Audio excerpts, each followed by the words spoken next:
एक तरफ कोरोना के नए केस कम हो रहे हैं तो दूसरी तरफ तरह तरह के फंगस के मामले भी सामने आ रहे हैं। पहले ब्लैक फंगस, फिर व्हाइट फंगस और अब पीला फंगस। बताया जा रहा है कि यह फंगस सबसे ज्यादा खतरनाक है।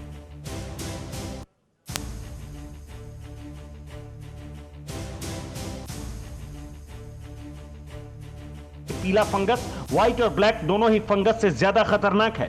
गाजियाबाद के हर्ष ईएनटी हॉस्पिटल में पीला फंगस का मामला सामने आया। मरीज के अंदर तीनों ही लक्षण पाए गए हैं। पीला फंगस आंतरिक रूप से शुरू होता है। पीला फंगस बढ़ने के साथ ही बीमारी और घातक हो जाती है। पीला फंगस को मुकोर सेप्टिकस का नाम दिया गया है। दूसरी तरफ यूपी में ब्लैक और व्हाइट फंगस से परेशान मरीजों का इलाज जारी है। साथ ही ब्लैक फंगस के मरीजों की संख्या भी बढ़ती जा रही है। लखनऊ के केजीएमयू में ब्लैक फंगस के 135 मरीजों का इलाज जारी है। गाजियाबाद में ब्लैक फंगस के 26 मामले सामने आ चुके हैं। मेरठ में ब्लैक फंगस के 104 मामले सामने आए हैं। मेरठ में पिछले 24 घंटे में ब्लैक फंगस के 12 नए केस मिले।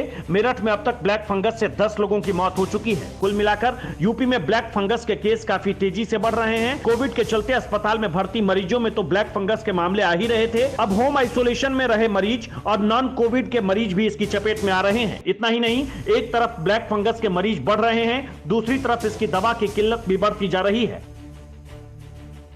एक और देश में वैक्सीन की कमी है तो दूसरी ओर विदेशी कंपनियां राज्य सरकार को वैक्सीन देने से मना कर रही हैं। अब फाइजर ने कहा है कि वो सिर्फ केंद्र सरकार के साथ वैक्सीन को लेकर डील करेगी।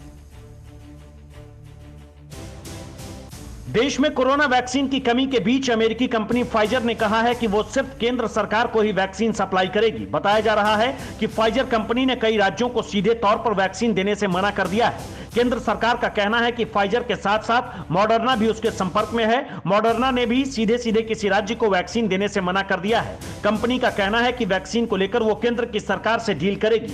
फाइजर और मॉडर्ना कंपनी ने दिल्ली सरकार को वैक्सीन बेचने से इनकार कर दिया है।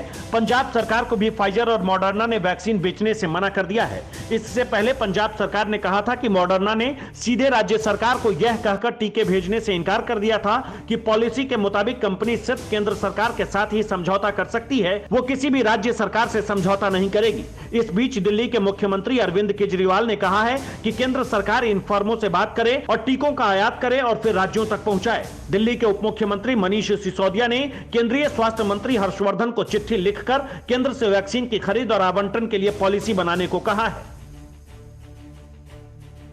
परवाह देश की, सोमवार से शुक्रवार रात 10 बजे TV9 भारतवर्ष पर।